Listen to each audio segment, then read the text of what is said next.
자, 기도하겠습니다. 기도합시다. 자, 하나님, 감사합니다.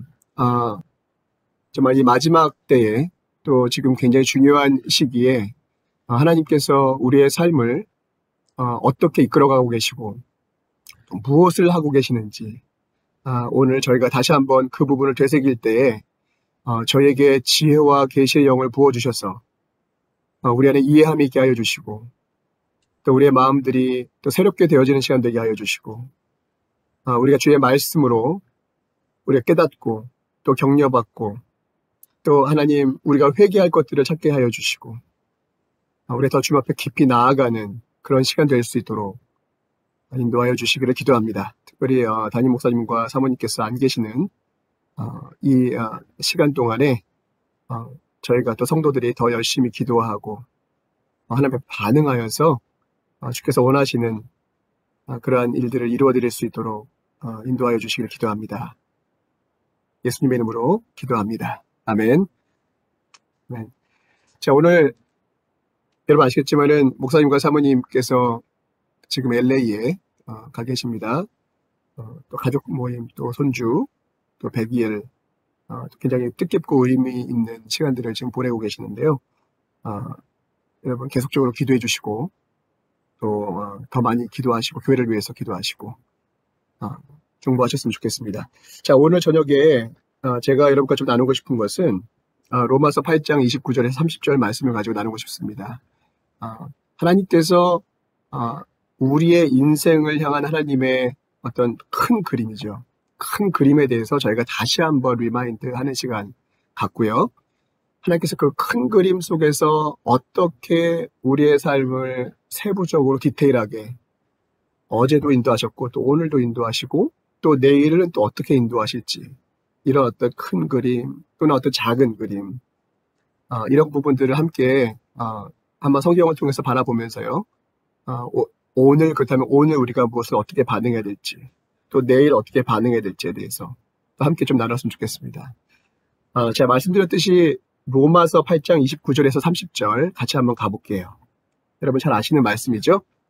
로마서 8장 29절에서 30절입니다. 로마서 8장 29절에서 30절입니다. 잘 알고 계시는 말씀인데요. 여기에 하나님께서 우리를 향하신 아주 큰 그림, 우리 인생을 향하신 큰 그림이 담겨져 있습니다. 자, 다 찾으셨으면 함께 읽겠습니다. 자, 시작. 하나님이 미리 아신 자들로 또한 그 아들의 형상을 본받게 하기 위하여 미리 정하셨으니 이는 그로 많은 형제 중에서 맏아들이 되게 하려 하심이니라. 또 미리 정하신 그들을 또한 부르시고 부르신 그들을 또한 의롭다 하시고 의롭다 하신 그들을 또한 영화롭게 하셨느니라. 자, 이렇게 말씀이 되어 있습니다. 여기서 저희가 주목해 봐야 될 영어 단어가 5개가 있는데요. 자, 이 29절에서 30절 말씀 속에 20절에서 30절 말씀 속에 제가 말씀드렸듯이 하나님의 큰 우리 인생을 향한 큰 그림이 담겨져 있죠. 자, 첫 번째 단어가 뭐냐면 하나님께서 우리를 미리 아셨다라고 얘기합니다. 미리 아셨다. 영어로는 foreknew라고 되어 있죠. 자, 이게 무슨 뜻인지 아시죠? 자, 우리가 이 땅에 오기 전에 우리가 하나님의 나라에서 영적인 어떤 존재로 우리가 존재해 있었을 때 그때를 얘기하는 것입니다. 하나님께서 우리가 인간의 육신의 부모를 통해서 이 땅에 오기 전에 영적인 존재로 존재하고 있었을 때 하나님께서 우리를 미리 아셨다. 자, 두 번째 단어는요. 그런 영적인 존재였던 우리를 하나님께서 미리 정하셨다 얘기합니다. 영어로 predestined라고 얘기하죠. 자, 이 미리 정하셨다라고 하는 이 말 뜻은 이거죠. 이제 하나님께서 우리를 이 땅 가운데 보내셔서 어떠한 계획을 가지시고 우리의 삶을 이끌어갈 것인가. 또 우리의 삶이 어떠한 삶이 되길 원하시는가라고 하는 그런 계획, 하나님의 계획을 정하셨다라고 하는 것입니다. 그런데 자, 이 부분에 하나님께서 성경 말씀이 이렇게 얘기합니다. 그의 아들의 그 아들의 형상을 본받게 하기 위해서 미리 정하셨다. 이렇게 얘기합니다. 자, 그렇다면은요, 저희가 우리의 삶을 향한 하나님의 계획, 이런 것들을 이야기할 때 벌써 답이 나온 거예요. 뭡니까? 우리의 삶을 향한 하나님의 계획은 아주 단순해요. 뭐냐면 그 아들의 형상을 본받게 한다는 것이죠. 자, 그 아들의 형상을 본받는 것이 바로 우리의 삶의 데스티니라고 하는 것이에요. 데스티니라고 들어보셨죠? 우리 삶의 최종적인 부르심의 목적, 사명, 뭐 이런 거죠. 그것이 뭐냐면 그 아들의 형상을 본받는 것이다 라고 얘기합니다. 자, 그 다음에 세 번째 단어가 뭐냐면 그 다음에 우리를 부르셨다라고 얘기합니다. He called us. 맞죠? 자, 인생의 어느 순간에 하나님께서 우리를 부르셨습니다. 자, 어떤 분들은 부모님이 예수님을 잘 믿는 헌신된 가정에서 엄마 뱃속에서부터 하나님의 부르심을 받고 태어난 사람도 있어요. 그렇지 않고 어떤 사람들은 나중에 인생의 어느 한순간에 하는 일도 겪고 또 불신자로 살거나 아니면 우상숭배자로 살거나 아니면 여러 가지 사연들을 가지고 나중에 하나님의 부르심을 받고 주님을 믿게 되는 이런 케이스가 있죠. 그러니까 모든 사람들마다 각자 하나님께서 어떻게 나를 언제 어떤 상황 속에서 부르셨는지는 다 다릅니다. 자, 그 다음에 하나님께서 부르신 다음에 그 다음 단계가 뭡니까? 네 번째 단계가 우리를 의롭다 하십니다. justify라고 그러죠. 자, 이것은 뭐냐면 하나님께서 우리를 부르신 다음에 그 예수 그리스도의 십자가와 그 부활, 예수님의 그 죽으심과 부활하심이라고 하는 이 복음을 듣게 하시고 또 우리가 어떻게 선택하냐 보시고 그러면서 우리가 믿음으로 그 부분을 선택을 하고 하나님 앞에 하나님 예수 그리스도를 영접할 때 바로 예수 그리스도의 피로 우리를 의롭게 하시죠. 자, 근데 그것이 다가 아닙니다. 그 다음에 마지막 단계가 뭐냐면요. 우리를 영화롭게 하십니다. 자, 영어로 glorify라고 얘기하죠. 자, 이것은 무엇입니까? 우리가 예수님의 피로 법적으로 의롭게 되었는데요. 우리의 모든 삶의 모든 부분, 우리의 마음과 우리 삶의 모든 부분들이 그 예수님처럼 예수님의 형상을 담는 거룩한 그 하나님의 예수 그리스도의 형상을 담는 그 존재로 변화되어져 가는 하나님께서 시키신다는 거죠. 그러니까 하나님의 최종 목적은 그 아들의 형상을 담게 하는 것이고 그래서 결국은 우리를 영화롭게 하신 겁니다. 다시 바꿔서 얘기하면 하나님께서 우리를 최종적인 목적은 우리를 영화롭게 하시는 것인데 그 뜻은 뭐냐면 그 아들의 형상, 예수 그리스도의 형상을 담게 한다는 것입니다. 자, 그래서 성경을 보면은 곳곳에 바로 이러한 하나님의 우리를 인간을 향한 목적, 이 5가지 단계를 하나님께서 구약이나 신약이나 이루어 가시는 그런 예들이 많이 이렇게 숨어져 있어요. 특별히 뭐냐면 성경의 여러 성경의 인물들을 통해 가지고요. 그러한 예들을 구약이나 신약이나 이게 우리에게 예들을 보여주세요.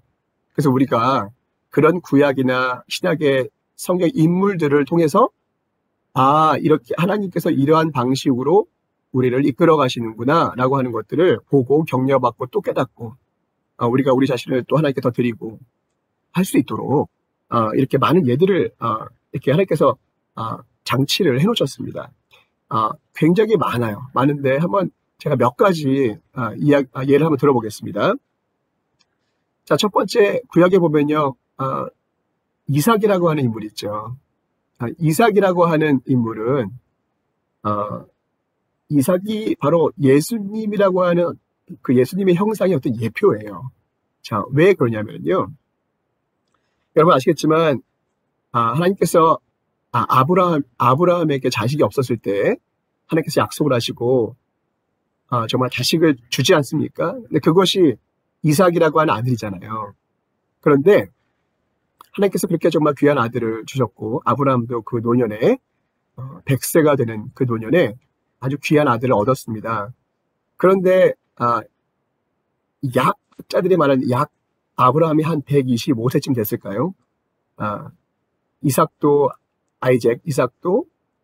분명히 티네이저가 넘었을 거라고 추정이 됩니다. 자, 그런 상황 속에서 갑자기 하나님께서 네 아들을 바쳐라 라고 하는 명령을 하시죠. 물론 그 하나님의 명령에 뭐 군소리 없이 순종했던 아브라함도 바로 예수님이 그냥 순종하셨던 그런 예수님의 예표이기도 합니다. 근데 이삭도 그래요. 창세기 22장을 보시면은 그 아브라함이 바로 그 모리아산까지 가서 그 이삭을 제물로 바치는 장면이 나오죠. 아주 유명한 장면입니다. 보시면은요, 지금 그 이삭이 아까 말씀드렸듯이 최소한 10대 말이나 20대 초반이란 말입니다. 그러면은 그 노인이 다 된 그 아버지 아브라함이 칼을 들고 자기를 이렇게 세크리파이스로 하려고 할 때에 분명히 뿌리칠 수 있었어요. 힘이 없었던 것이 아닙니다. 근데 이삭을 보면은요, 그렇지 않아요. 아버지의 그 결정을 그냥 따라요.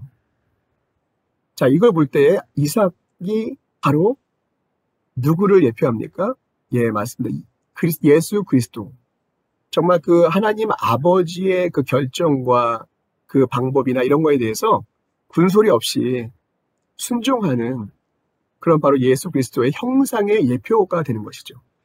또 어떤 인물이 있습니까? 야곱이라고 하는 인물, 여러분 아시죠? 예. 야곱이라고 하는 인물의 인생은 굉장히 드라마틱하고 그냥 복잡하죠? 예.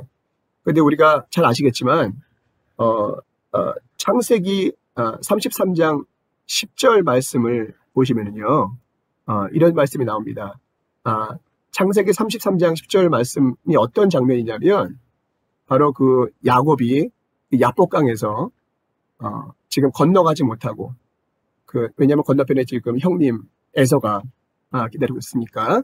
하지만 자기의 모든 가족을 다 보내고 자기 혼자 남아서 천사와 씨름하는, 하나님의 사자와 씨름하는 그런 장면이. 씨름하고 나서 환도뼈가 부러지죠. 네, 그 스토리 다 알고 계시죠? 자, 그 다음에 환도뼈가 부러진 상태에서 이름도 바뀌고, 그 다음에 이름만 바뀐 것이 아니라 활트가 바뀌어버리죠. 자, 그러면서 창세기 33장 10절 말씀에 야곱이 드디어 에서를 만나면서 이렇게 고백하죠. 여러분 다 알고 계신 말씀입니다. 내가 형님의 얼굴을 배운 즉 하나님의 얼굴을 본 것 같습니다. 라고 이렇게 고백을 하죠. 내가 형님의 얼굴을 배운 즉 하나님의 얼굴을 본 것 같습니다. 참 이 장면이 굉장히 드라마틱한 장면이에요.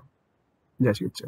여러분 잘 아시겠지만 야곱이라고 하는 사람의 그 출생과 그 인생을 보시면요, 야곱을 특정 지을 수 있는 몇 가지 단어가 있죠. 야곱의 성품을 특정 지을 수 있는 단어. 자, 첫 번째 뭡니까? 제이콥이라고 하는 단어의 뜻 자체가 뭡니까? 사기꾼이라는 뜻이에요. 사기꾼. 그렇죠? 그러니까 야곱이라고 하는 사람의 정체성은 사기꾼이었고, 속이는 자였고, 경쟁하는 사람이었고, 그 다음에 뭡니까? 예, 상대방의 얼굴을 보면서 하나님의 얼굴을 볼 수 없는 사람이었어요. 그렇죠? 상대방의 얼굴을 보면은요, 내가 어떻게 저 사람을 이길까? 내가 어떻게 저 사람이 가지고 있는 것을 내가 가질 수 있을까? 그렇죠? 내가 어떻게 저 사람보다 더 잘할 수 있을까? 항상 그런 고민. 내가 어떻게 빨리 부자가 될 수 있을까? 어떻게 내 집을 세울 수 있을까? 항상 자기 유익을 위해서 살았던 사람이죠. 예. 그런데 이 창세기 33장 10절을 보면은요, 야곱이 이렇게 고백하는 거예요. 내가 형님의 얼굴을 배운 즉 하나님의 얼굴을 본 것 같습니다. 예. 무슨 일이 있었던 걸까요? 야곱에게. 자, 근데 이 말씀을 보면서 바로 우리가 예수님의 또 형상을 볼 수가 있는 거예요. 예수님이야말로 그 아버지 하나님의 형상을 페이스 투 페이스로 항상 대면하셨던 분이잖아요. 그렇죠?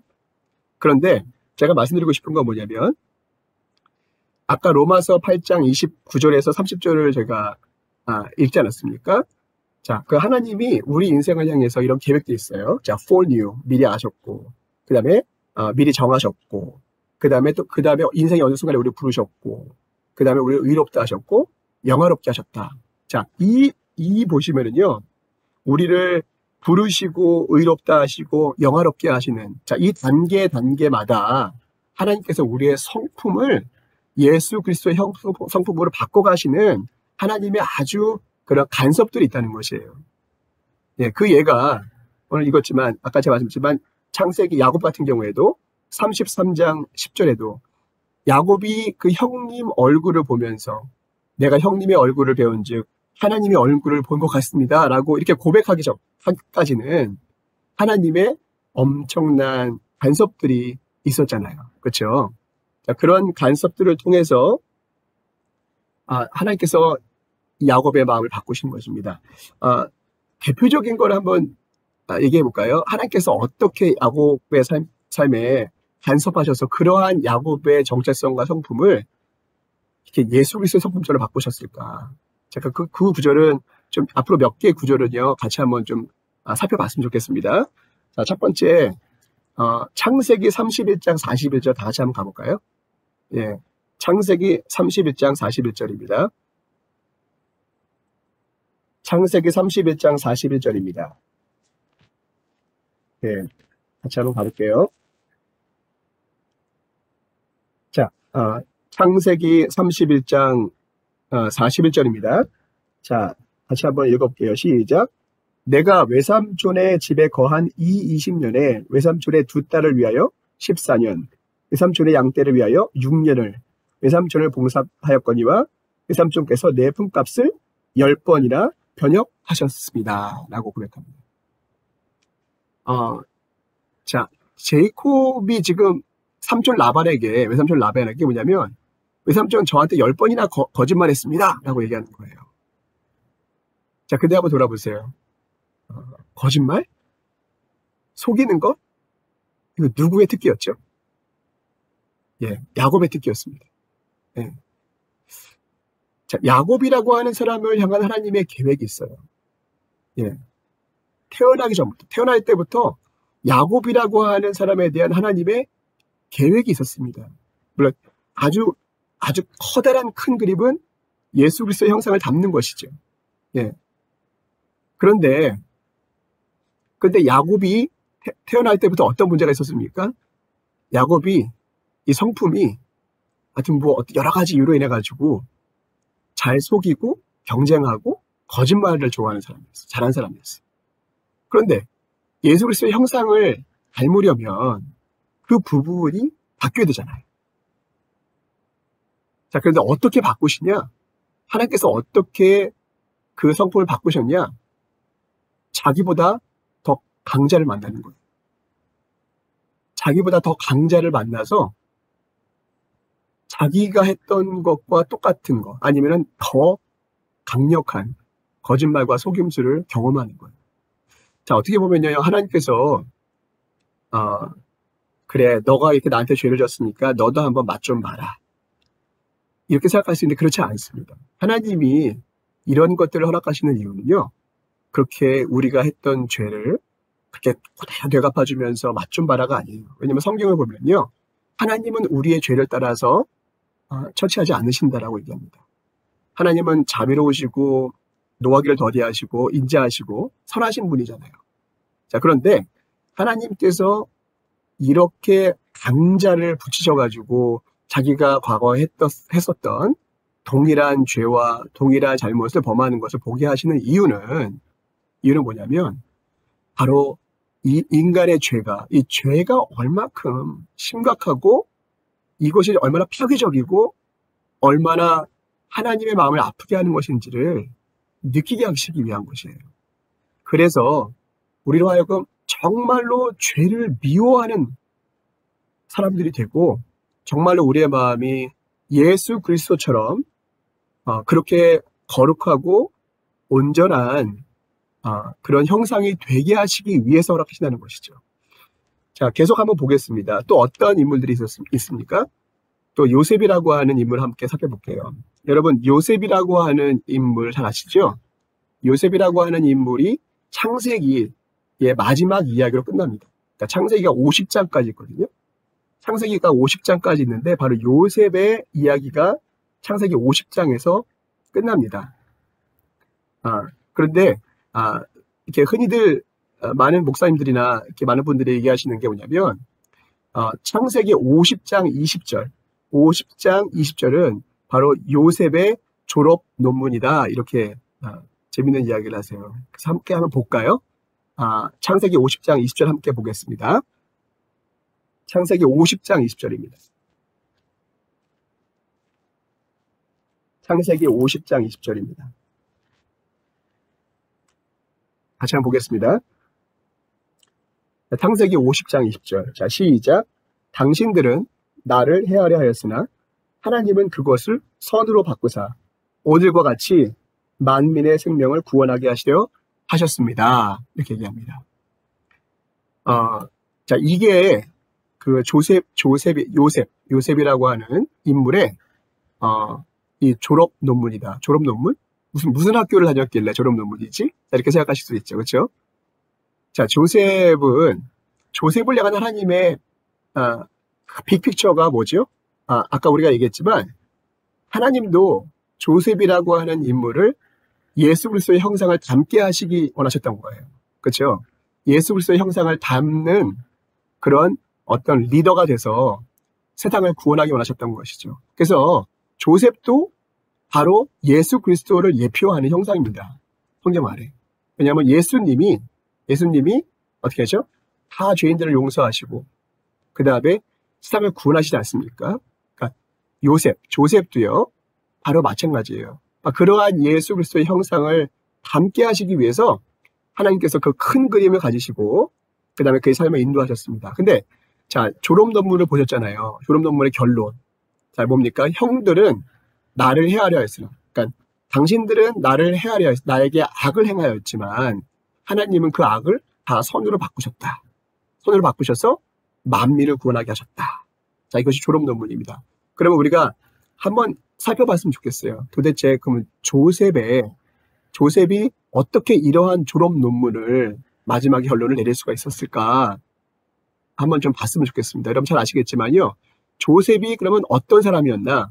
조셉이 성경에 등장할 때에 어떤 인물이었나를 한번 좀 볼게요. 자, 먼저 한번 가볼까요? 자, 조셉이라고 하는 사람은요.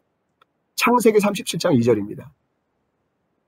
창세기 37장 2절이에요. 창세기 37장 2절. 창세기 37장 2절입니다. 같이 한번 읽어볼까요? 창세기 37장 2절. 자, 시작. 야곱의 약전이 이러하니라. 요셉이 17세의 소년으로서 그 형제와 함께 양을 칠 때에 그 아비의 첩 빌하와 실바의 아들들로 더불어 함께하였더니 그가 그들의 과실을 아비에게 고하더라. 자, 이렇게 나옵니다. 저는 예전에 이 구절을 수도 없이 읽었지만 별로 깊이 제가 주의 깊게 이 구절을 읽지 않았습니다. 근데 특별히 이제 최근에 묵상하고 이러면서 이게 되게 많이 읽었던 구절인데 이게 눈에 확 들어오더라고요. 자, 어떤 부분이냐면은 조셉이라고 하는 그 한 인물, 지금 17살 소년 이라고 하는 인물의 그 당시 17살 때의 그 조셉의 성품을 그냥 한 문장으로 아주 묘사를 하는 구절이 여기 있잖아요. 그렇죠? 뭡니까? 그가 그들의 과실을 아비에게 고하였더라. 그래서 제가 조셉이 그들이 뭐냐면 그 아비의 저 빌하와 실바의 아들들이에요. 누구냐면 단 납달리 갓 아셀. 자, 단 납달리 갓 아셀이라고 하는 빌하와 실바의 그러니까는 정부인이 아니라 레이첼 라헬의 몸종이었고 레아의 몸종이었던 이 두 여인을 통해서 난 단 납달리 갓 아셀이라고 하는 이 형들에 대해서 그들의 과실을 아비에게 고하였더라. 그래서 제가 이 부분을 영어 번역으로 쭉 찾아봤어요. 여러 가지 영어 번역을 찾아봤더니 어떤 번역본들은 좀 심각하게 번역을 해놨더라고요. 자, 어떻게 번역을 했냐면 그냥 보통 일반적인 영어 번역본들은 그냥 조셉 뭐죠? brought bad report to his father about his brothers 이렇게 되는데 어떤 다른 번역본들은요 이렇게 얘기합니다. 뭐냐면 그가 요셉이가 그들의 아버지에게 그 형들의 이블 리포트를 했다. 이블 리포트라고 이렇게 번역이 되어 있고요. 또 어떤 번역에는요, 그 조셉이 accused, 뭐냐면 그 형제들을 accused다, 참소했다, 고발했다. 누구한테? 그의 아버지에게. 뭐에 대해서?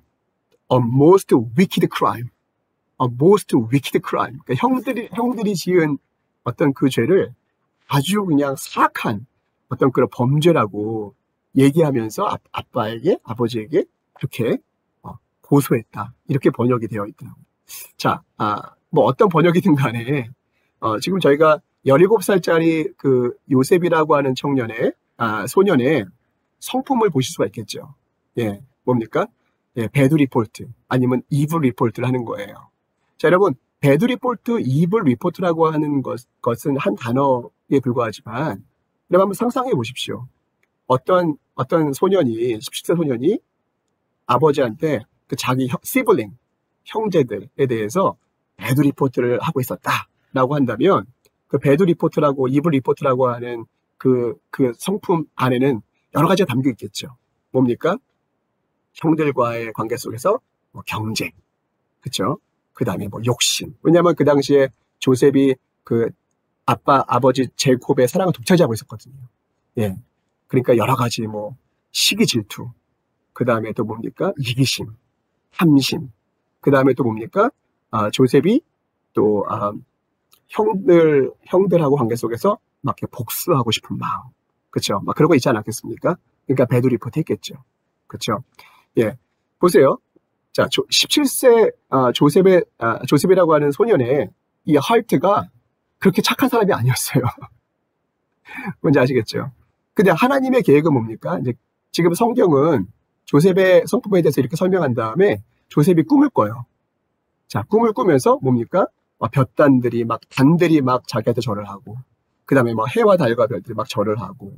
자, 이건 뭡니까? 뭔가 조셉이라고 하는 이 한 사람의 삶 속에서, 이 조셉을 뭔가 굉장히 그 어떤 그 권위와 어떤 능력이 있는 어떤 위치로 뭔가 이렇게 세우겠다라고 하는 그림이 있지 않습니까? 우리 안에. 그렇죠? 그런 그림을 보여주잖아요, 성경이. 자, 하나님의 그림은 그거예요. 뭔가 조셉이라고 하는 이 소년이 앞으로 굉장히 큰 어떤 인물이 될 것이다 라고 하는 그림을 보여주시는 것이에요. 그런데 지금 문제가 뭐냐면 17살짜리 지금 조셉이라고 하는 사람의 성품은 지금 뭐야? 막 그 안에 막 경쟁, 막 그냥 쓴뿌리, 그쵸? 쓴뿌리. 그 다음에 뭡니까? 탐심, 이기심, 그 다음에 리벤지하고, 그쵸? 배드 리포트하고, 저지먼트하고, 어큐즈하고. 자, 이러한 성품들이 지금 17살짜리 조셉의 성품인 거예요. 근데 보세요. 그 성품을 가지고 만약에 어떤 높은 위치에 간다고 생각해 보세요. 자, 어떤 일이 벌어질까요? 예. 김일성이나 히틀러가 안 되겠습니까? 그렇죠? 그에 못지않은 사람이 되겠죠. 그렇죠? 악한 사람이 되겠죠. 그냥 그 성품 그대로 그냥 간다면. 그렇죠? 예. 자, 그래서 하나님의 계획을 항상 뭡니까? 하나님의 계획을 하나님의 성도들이 부름받고 의롭게 된 다음에 그 예수님의 형상처럼 영화롭게 되는 거야. 예수님의 형상을 함께 원하시는 거예요. 조셉을 향해서도 마찬가지죠. 하나님은 이 조셉이라고 하는 17살짜리 소년의 성품이 바뀌어야 돼요. 치유돼야 돼요. 변화돼야 돼요. 그래야지 하나님이 가지고 계신 그 계획을 온전히 이룰 수가 있는 인물이 되는 거잖아요. 자, 그래서 요셉에게 어떤 일이 벌어집니까? 13년 동안, 여러분 잘 알고 계시죠? 예. 어떤 일이 벌어집니까? 예, 형들에 의해서 죽을 뻔하다가 결국은 이집트의 노예로 팔려가죠. 자, 이집트의 노예로 팔려가는데 이집트의 노예 생활 속에서 하나님이 함께 하셨대요. 성경은 분명히 얘기합니다. 하나님께서 함께 하셨기 때문에 형통했다. 근데 또 그 와중에 어떤 일이 있었습니까? 자, 조셉이 그 보디발, 그 군대 장관 보디발이죠. 보디발의 집에서 아주 성공적인 그런 어떤 슬레이브, 종의 역할을 하고 있는데, 자, 어느 날 그 보디발의 아내가 이 젊은 이 조셉이라고 하는 청년에게 성적인 유혹을 합니다. 자, 그때 조셉이 어떻게 하죠? 정말로 조셉은 범죄하고 싶지 않았던 거예요. 그래서 그냥 겉옷을 벗어 던지고 도망가 버리죠. 자, 그 장면을 함께 좀 봤으면 좋겠어요. 그 장면 볼까요? 자, 어디냐면은요. 창세기 39장 14절에서 15절입니다. 창세기 39장 14절에서 15절입니다. 창세기 39장 14절에서 15절입니다. 창세기 39장 14절에서 15절입니다. 자, 조셉이 그 겉옷을 그냥 벗어버리고 그냥 도망가고 난 다음에 그 보디발의 아내가 하는 말을 한번 들어보세요. 같이 한번 보겠습니다. 시작. 집 사람들을 불러서 그들에게 이르되 보라 주인이 히브리 사람을 우리에게 데려다가 우리를 희롱하게 하도다. 그가 나를 겁관고자 내게로 들어오기로 내가 크게 소리 질렀더니 그가 나의 소리 질러 부름을 듣고 그 옷을 내게 버려두고 도망하여 나갔느니라 하고. 예. 자, 보세요. 지금 어떠한 상황이 벌어지고 있습니까? 지금 보디발의 아내가 배드 리포트를 하고 있죠. 뭔지 아시겠습니까? 보디발의 아내가 지금 배드 리포트, 이블 리포트를 하고 있어요. 근데 배드 리포트, 이블 리포트? 그 누가 했던 거죠? 조셉이 했던 거예요. 17살짜리 조셉이 아주 잘했던 거예요. 배드 리포트. 뭔지 아시겠죠? 자, 그 배드 리포트 그 뒤에는 뭐가 있다고 그랬죠? 예, 거기에는요. 예, 판단이 있었고요. 정죄가 있었고요. 그 다음에 리벤지가 있었고요. 그 다음에 쓴뿌리가 있었죠. 그렇죠? 탐심이 있었죠. 그렇죠? 악이 있었습니다. 예. 보니까는요. 지금 조셉의 인생의 어느 순간에 이 보디발의 아내가 지금 그렇게 하고 있는 거예요. 조셉이 그거를 경험하는 거예요. 이거 내가 했던 건데. 제 생각은요. 물론 성경에 나와 있지는 않지만 조셉이 이 사건으로 인해 가지고 정말 무고하게 그 감옥으로 죄수가 돼 가지고 들어가지 않습니까? 성경에 기록해 있지는 않지만요. 아마 조셉이 뭔가를 느꼈을 것이라고 생각을 합니다. 뭔지 아시겠죠? 그리고 저는 그 조셉이 이거 내가 옛날에 했던 건데 내가 잘했던 건데 내가 지금 당하네? 그러면서 아마 조셉이 이 사건을 통해서 뭔가 자기 마음속에서 변화가 있었을 것 같아요. 성경에 기록은 되어 있지 않지만 뭔가 여기서 회개가 있었을 것 같고 그 다음에 뭔가 자기 자신을 돌아보고 자기 성품이 바뀌어지는 어떤 계기가 있었지 않았을까. 그렇게 그냥 묵상을 해보게 됐습니다. 자, 그리고 나서 저는 감옥에서 더 변화된 성품으로 살았을 것이라고 그렇게 생각을 합니다. 그렇지만 그럼에도 불구하고 여전히 억울함이 남아있는 거예요. 뭔가 억울함이 남아있는 거죠. 그래서 한번 실수하지 않습니까? 2년 재수하지 않습니까? 그렇죠? 내가 아무것도 잘못한 게 없는데 여기 들어와 있다. 당신이 나가거든? 좀 잘 얘기를 해서 좀 내 상황을 좀 이렇게 좀 어떻게 좀 도와달라. 그 조금 남은 그 뭔가 억울함. 예. 자, 이것 때문에 이걸 그냥 사람에게 말하고 이런 바람에 2년을 재수하게 됩니다. 성경에는 그 2년이라고 하는 시간이 기억이 안 되는데 또 제가 또 믿기로는 그 2년 동안 조셉은 아마 더 많이 뭔가 이게 하나님 앞에서 정결하게 되는 시간들이 아니었을까 이렇게 생각을 합니다. 자, 그래서 결국은 13년 만에 17살에 이집트의 종으로 팔려나가고 그 다음에 또 죄수가 되고 13년이 지나고 난 그 13년 동안 하나님께서 무엇을 하셨는가? 그 17살짜리 그 쓴뿌리와 정죄와 판단과 배드 리포트와 이블 리포트와 이런 걸 했었던 이 조셉의 마음을 바꾸신 거예요. 변화시키신 거예요. 자, 그리고 나서 하나님께서 조셉을 그 이집트의 총리로 세우시죠. 네. 그렇게 변화되지 않았다면 이집트 총리가 됐었을 때 그 조셉이 그 권력과 힘을 어떻게 사용했을까요?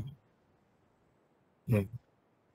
그건 뭐 우리가 상상할 수가 있을 것 같습니다. 그렇죠? 예. 그래서 아까 말씀드렸듯이 창세기 50장 20절에 그 그 기근 중에 형들이 그 식량을 사러 왔었을 때 복수하지 않잖아요. 또 하나는 뭐냐면 여러분 성경에서 조셉이 그 죄수로 있다가 이게 딱 프라임 미니스터가 되지 않습니까? 그러면은 만약에 조셉 마음속에 여전히 억울한 마음, 그리고 어떤 좀 배신감, 막 이런 거, 억울한 마음, 막 정죄감, 이런 것이 있었다면 그 보디발과 보디발의 아내를 당장 불러가지고 심판하지 않았을까요?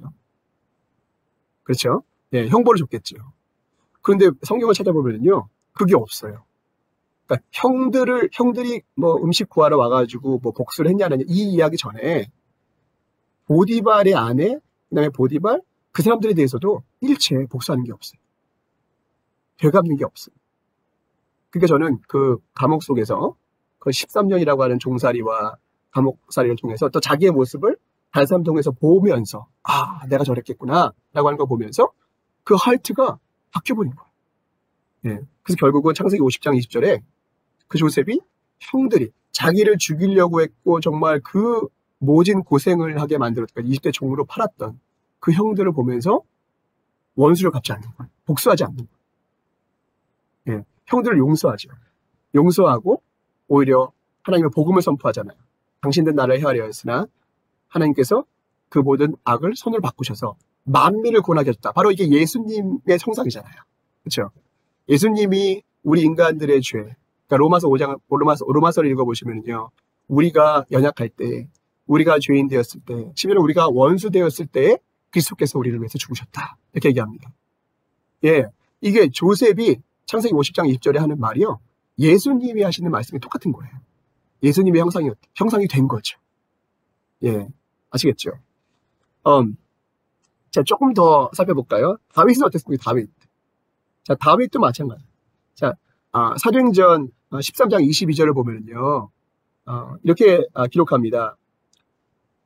가라사대 내가 이새의 아들 다윗을 만나니 내 마음에 합한 사람이라. 내 뜻을 다 이루게 하리라. 예. 하나님의 관점에서 이 다윗이라고 하는 이 어린 소년, 예, 아주 마음에 들었어요. 그리고 다윗을 향한 계획이 있었어요. 내가 이 다윗을 통해서 내가 내 뜻을 다 이루겠다라고 하십니다. 자, 이것이 하나님의 큰 그림이죠. 내 뜻을 다 이루겠다. 예수님의 형상을 담는 사람으로 내가 만들겠다. 자, 그런데 여러분 아시겠지만 다윗도 문제가 많았잖아요. 그렇죠? 다윗도 문제가 많았습니다. 뭐 엄마가 누군지도 몰랐고, 그 다음에 정말 사무엘이 와가지고 이제 왕의 기름을 붓기 위해서, 왕이 될 사람의 기름을 붓기 위해서 이세 아들들을 다 모았는데, 이 막내 아들만 빼놓고 아버지가 다 그 형들만 오게 했잖아요. 보통 막내 아들은 그냥 이뻐할 텐데, 그렇죠? 이뻐할 텐데 그 막내 아들을 부르지 않는 거 보면은 뭔가 이 다윗이라고 하는 존재는 가족들 안에서도 그렇게 환영받지 못했던, 그러면 가족들 안에서도 환영받지 못했고, 뭐 엄마가 누군지도 모르고 여러 가지 그랬다면은 생각해보세요. 그 마음에 또 외로움이라든지 또 뭐 쓴뿌리라든지 뭐 두려움이라 뭐 여러 가지가 있지 않았겠습니까? 여러 가지 마음에 참 괴로운 마음들이 있지 않았겠습니까? 예, 물론 다윗은 그 양을 치고 이러면서 그런 마음들을 하나님께 많이 토하긴 했는데도요. 그럼에도 불구하고 여러 가지 그 대표적인 예가 얘가 두 가지가 성경에 나오는데요. 하나는 그 다윗이 범했던 큰 죄를 보면요, 그 밧세바 사건이잖아요. 그렇죠? 예, 밧세바라고 하는 다른 자기 부하의 아내를 간통하게 돼요. 간음하게 돼요. 그 다음에 그것도 모자라서 그 밧세바의 남편이, 그러니까 자기의 부하인 우리아를 또 죽음에 내몰게 죽게 하고.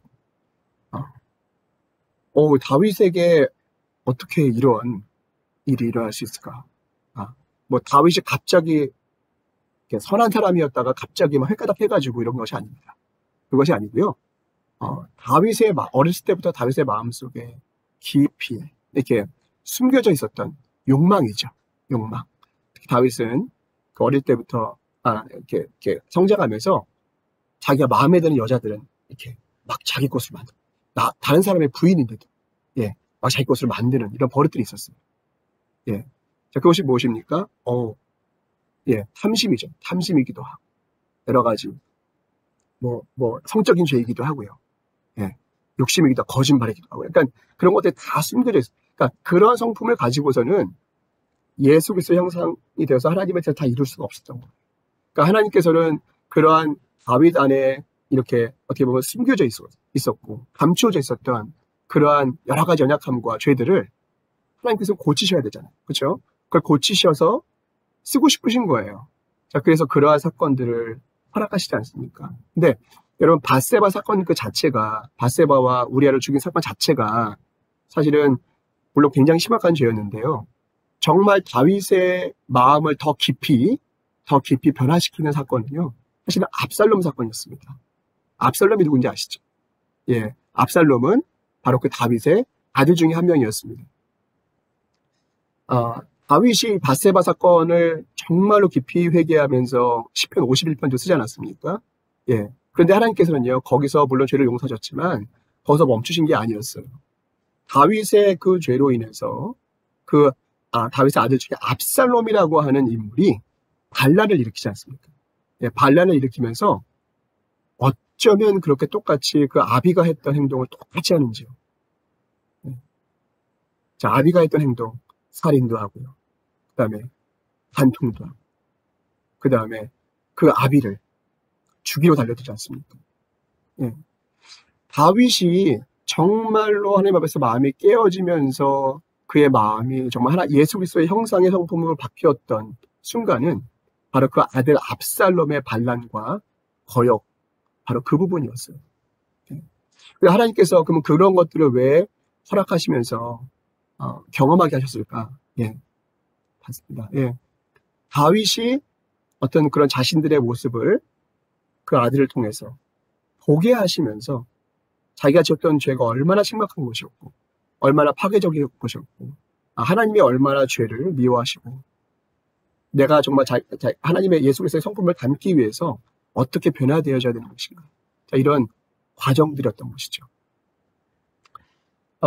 그래서 오늘 여러분들과 함께 제가 이 말씀을 나누는 이유는 뭐냐면, 하나님께서 우리를 향하신, 요즘에 저희가 교회가 지금 굉장히 새롭게 하나님께서 시프트시키고, 특별히 모든 교회가 성도들이 예수께서 말씀하셨던 내 집은 만민이 기도하는 집이다. 예, 만민이 기도하는 집이기 때문에 우리 성도님들을, 또 우리를 그 만민이 기도하는 집으로 지금 변화시켜 가시는 굉장히 중요한 이러한 시간 중에 있습니다. 근데 하나님의 그림은 우리를 만민이 기도하는 집으로 변화시켜 가시는데, 우리 마음속을 보면은 온갖 더러운 게 다 있는, 온갖 추잡한 게 다 있는, 예, 온갖 그 불경과는 것들이 다 있는 것이죠. 자, 그래서 그런 것들을 청소해 가시기 위해서, 그런 것들을 청소하시면서 예수님이 성전을 다 뒤엎으시면서 청소하셨던 것처럼, 그렇게 하나님께서 우리의 삶에 우리의 마음을, 우리의 삶을 청소하시는 그러한 과정들이 분명히 우리에게 찾아온다라고 하는 것입니다. 찾아오고 있고요. 그 다음에 또 찾아올 것입니다. 자, 그래서 그런데 우리가 그림을 잘 가져야 돼요. 자, 하나님께서 우리에게 어떠한 내가 과거에 저질렀던 그런 동일한 죄들을 어떤 사람을 통해서 경험하게 하고, 아니면 나의 자녀를 통해서 경험하게 하고, 아니면 어떤 환경을 통해서 경험하게 하고, 막 마음이 쓰리죠. 마음이 아프죠. 그렇죠? 고통스럽죠. 어떤 부분은. 그렇지만 하나님께서 이런 것들을 허락하시는 이유가 무엇인가?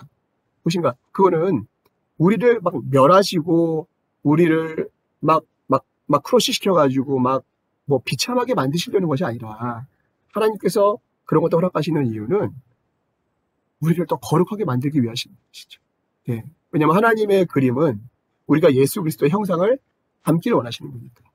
뭔지 아시겠죠? 그러니까 우리 안에 예수 그리스도의 형상과 같지 않은 거, 예수 그리스도의 형상과 정반대인 거, 예수 그리스도의 형상과 비슷하게 생겼지만 가짜인 거, 그렇죠? 흉내만 낸 거. 자, 이런 것들을 하나님의 그 타임에 하나하나 드러내시고 바꿔가시는 것입니다. 그런데 그런 과정 속에는요, 굉장한 어떤 그런 때로는 고통도 있고요, 때로는 여러 가지 아픔도 있고요, 여러 가지 두려움도 있고, 여러 가지 어떤 뭐 쉼도 느낄 수가 있습니다. 그렇지만 우리가 거기서 포기하면 안 돼요. 포기하면 안 되고, 하나님께서 우리에게 주신 이 기회들을 겸손하게, 정말 겸손하게, 그리고 겸손하고 거룩하게 우리가 반응해 나갈 때에 하나님께서 굉장히 빠르게 우리를 변화시켜 가신다는 것입니다. 하나님은 하나님의 이 계획을 포기하지 않으실 거예요. 뭐냐면 우리를 각 사람을 예수 그리스도의 형상을 닮게 만들고 싶으신 이분의 이 계획을 절대로 포기하지 않으십니다. 우리가 정말 우리의 생명이 다하는 그날까지 하나님은 아주 세심하게, 또 하나님의 그 타이밍에 하나님께서 계속 간섭하시면서 우리를 거룩하게 만들어 가실 것입니다. 그래서 우리가 뭐 어떤 잡을 갖고 뭐 얼마를 벌고 그다음에 뭘 잘했어만 유명해지고, 그러한 것이 목표가 돼서는 안 되고, 우리의 최종적인 목표는 뭡니까? 오케이, 하나님께서 나의 성품을 또 변화시키시고 나의 죄를 또 보게 하시고 결과들을 보게 하시고 나를 예수님의 형상을 닮게 만드시는구나. 이런 부분에 겸손하게 반응하셔서 반응할 때에 그분의 계획이 이루어지는 것이고, 또 우리를 통해서 또 열방이 또 주님께 돌아오는 그런 우리가 통로가 되는 거 아니겠습니까? 그래서 다시 한번 여러분 잘 알고 있는 말씀들을 좀 함께 나눴으면 좋겠습니다. 말씀을 좀 봤으면 좋겠습니다. 두 가지 말씀을 좀 같이 읽었으면 좋겠는데요. 하나는 마태복음 11장 28절에 30절 말씀입니다. 마태복음 11장 28절에 30절입니다.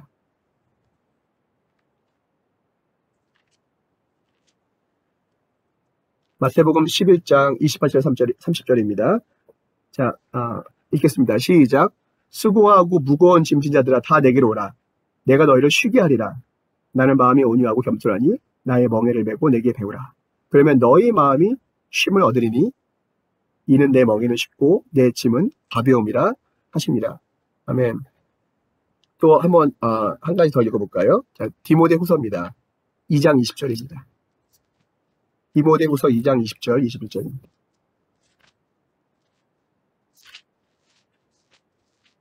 디모데후서 2장 20절에서 21절입니다.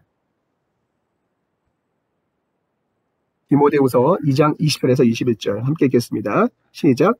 큰 집에는 금과 은의 그릇이 있을 뿐 아니요 나무와 질그릇도 있어 귀히 쓰는 것도 있고 천히 쓰는 것도 있나니, 그러므로 누구든지 이런 것에서 자기를 깨끗하게 하면 귀히 쓰는 그릇이 되어 거룩하고 주인의 쓰심이 합당하며 모든 선한 일에 예비함이 되리라. 아멘. 아멘. 그래서 저희가 명심해야 될 것이 있습니다. 이 세상은 금수저나 흙수저냐 이런 얘기를 하지 않습니까? 당신의 출생 배경이 금 그릇입니까? 은 그릇입니까? 이렇게 얘기한단 말이죠.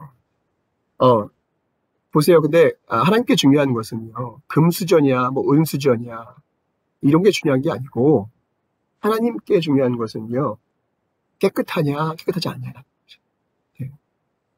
우리의 마음이 깨끗하냐 깨끗하지 않느냐, 예수님처럼 마음이 깨끗하냐 깨끗하지 않냐, 그것이 중요하다는 것입니다. 지금 시기가 하나님께서 지금 교회를 쉬프트해 가시는 과정이고, 또 그렇기 때문에 각 성도님들, 또 저를 포함해서 성도님들의 삶 속에 하나님께서 굉장히 어떤 부분 굉장히 막 급박하게 저희 삶 가운데 간섭하시고 변화시켜 가시는 그러한 일들이 있습니다. 근데 사단은 항상 우리를 속여요. 왜냐면 어떤 일을 딱 드러내고 딱 벌어지게 하면서 자꾸 내 자신의 모습을 바라보게 하는 것이 아니라 자꾸 누군가가 다른 사람을 어떤 딱 희생양으로 삼아서 자꾸 블레임하도록 우리를 충동질한단 말이에요. 항상 그래요. 사단은 그래요. 이게 하나님의 그림은 예수 그리스도의 형상을 담게 하시기 위해서 또 다시 한번 우리 마음속에 있는 어떤 감추어져 있고 덮여져 있었던 어떤 부분들을 다시 드러내서 그 부분을 고치시고 우리를 더 거룩하게 하시고 예수님의 형상을 닮아서 좀 하나님의 뜻을 이룰 수 있는 사람이 되도록, 만민이 기도하는 집이 되도록 만드시는 게 하나님의 계획인데, 항상 이런 상황 속에서 사단은 여러 가지 막 고춧가루를 뿌립니다. 블레임, 제일 많은 게 블레임이죠. 그렇죠? 자꾸 누군가를 블레임하려고 해요. 무엇인가 아니면 무엇인가를 블레임하게 만들어요. 그리고 불평하게 만들죠. 예. 자신의 모습을 보는 것이 아니라 자꾸 다른 것에 대해서 관심을 갖게 만듭니다. 저희가 이 굉장히 중요한 시즌에 정신을 바짝 차려야 됩니다. 또 여기 계신 분들 중에 특별히 교회와 또 성도들을 위해서 또 교회 리더들을 위해서 특별히 정말로 하나님께서 마음을 주셔가지고 기도하시는 분들이 있죠. 예. 그런 특별한 분들이 또 있을 겁니다. 지금 이 시즌에 더욱 더 기도해 주세요. 특히 목사님, 사모님 안 계시는 이 시즌에 교회를 위해서 기도해 주시고, 또 오늘 여기 지금 안 들어온 멤버가 있죠. 그래서 기도해 주시기 바랍니다. 사단의 충동지, 하나님의 그림은 이것인데 사단은 어떻게 쓰는지 성도가 하나님 예수 그리스도의 성상을 담지 못하게 하려고 여러 가지 온갖 방법들을 다 사용해서 자꾸만 넘어뜨리려고 합니다. 여러분, 이 시기에 에베소서 6장에 있는 말씀처럼 저신갑주를 취하고 성경 안에서 기도하시면서 한 사람도 낙오됨이 없이 온 성도님들이 이 변화의 시기에 다 반응하여서 하나님의 예수 그리스도의 집으로, 하나님의 성전으로, 또 예수님의 형상으로 변화되는 수 있도록 그렇게 기도해 주시기 바랍니다. 아멘. 아멘. 예. 자, 오늘 말씀은 이렇게 마치도록 하겠습니다. 목사님께서는 금요일 날 저녁에 돌아오십니다. 계속 교회 리더를 위해서 기도해 주시면 감사하겠습니다. 기도하겠습니다. 기도하고 마치겠습니다. 하나님, 오늘 이 말씀을 통해서 하나님이 우리의 인생을 이끌어 가시는 이 큰 그림과 또 우리의 그런 모든 어제와 오늘과 내일, 이런 우리의 구체적인 현재의 삶 속에서 또 하나님께서 어떻게 일하시는지 함께 말씀을 상고해 보았습니다.